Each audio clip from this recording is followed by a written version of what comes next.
সোনার বাংলা 24/7-এ আপনাদের সকলকে স্বাগত জানাই। আমার ঘরে আমাকেই লড়তে দেওয়া হলো না, তার ফল বিজেপি পাচ্ছে, বিস্ফোরক মন্তব্য দিলীপ ঘোষের। আবারও দলের বিরুদ্ধে বিস্ফোরক মন্তব্য দিলীপ ঘোষের।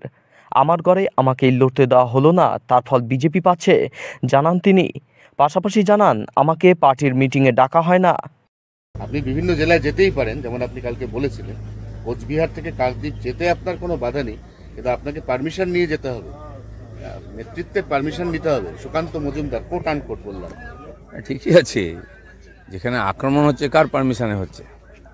কর্মীরা যখন ফোন করে, যখন কান্নাকাটি করে, বাড়ি ছাড়া হয়, তার কাছে কি ফর্মালিটি থাকবে, পার্টি থাকবে, নাকি মানবতা থাকবে?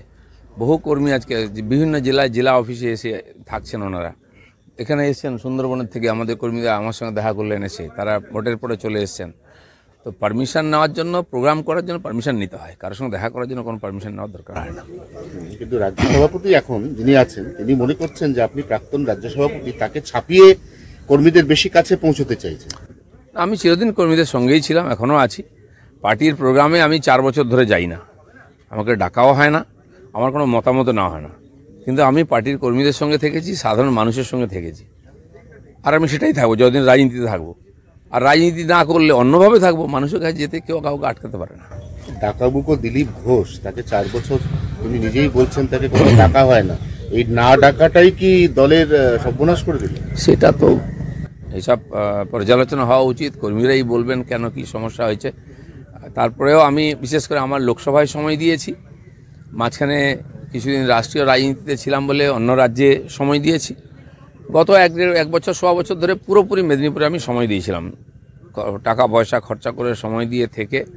তো সেখানে আমাকে লড়তে দেওয়া হয়নি, তো তার ফলে দেখা গেছে রেজাল্ট দুই দিকে কি হয়েছে।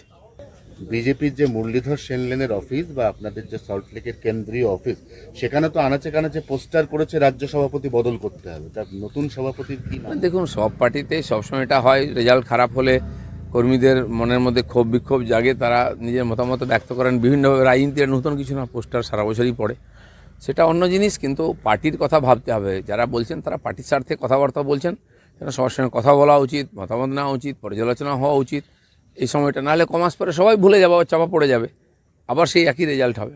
হ্যাঁ, কিন্তু ছাত্র যখন খারাপ রেজাল্ট করে, তখন মা বাবা বেস্ট সেরা মাস্টারমশাই খোঁজেন।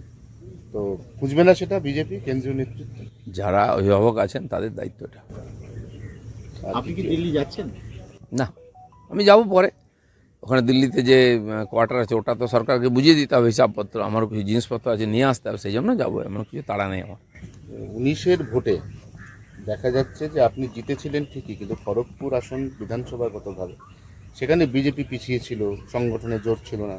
অর্থাৎ পাল্টা আপনার সংগঠনও যে নড়বড়ে ছিল 2019 সালের ওই মেদিনীপুর আসনে, এটা আবার পরোক্ষে ঘুরিয়ে বোঝানোর একটা চেষ্টা চলছে। তাহলে 27,000 মাত্র হারলো কেন? তো 1.5 লাখ 2 লাখে হারতো, আমি থাকলে 1-1.5 লাখে জিততাম, সেটা নেমেছে। আমি 89,000-এ জিতেছিলাম, তার সঙ্গে 27,000 যুক্ত করুন, কতটা মাইনাস হয়েছে বোঝা গেছে। তো সেখানে যারা বলছেন, এখন তো পিঠ মাচাবার জন্য কাউকে কিছু বলতেই হবে। বাস্তবটা তো তথ্য, সেটা সবাই বলবে, পাবলিক জানে, ওখানকার লোক জানে, ওখানকার কর্মীরা বলে দেবেন কি হয়েছে না হয়েছে।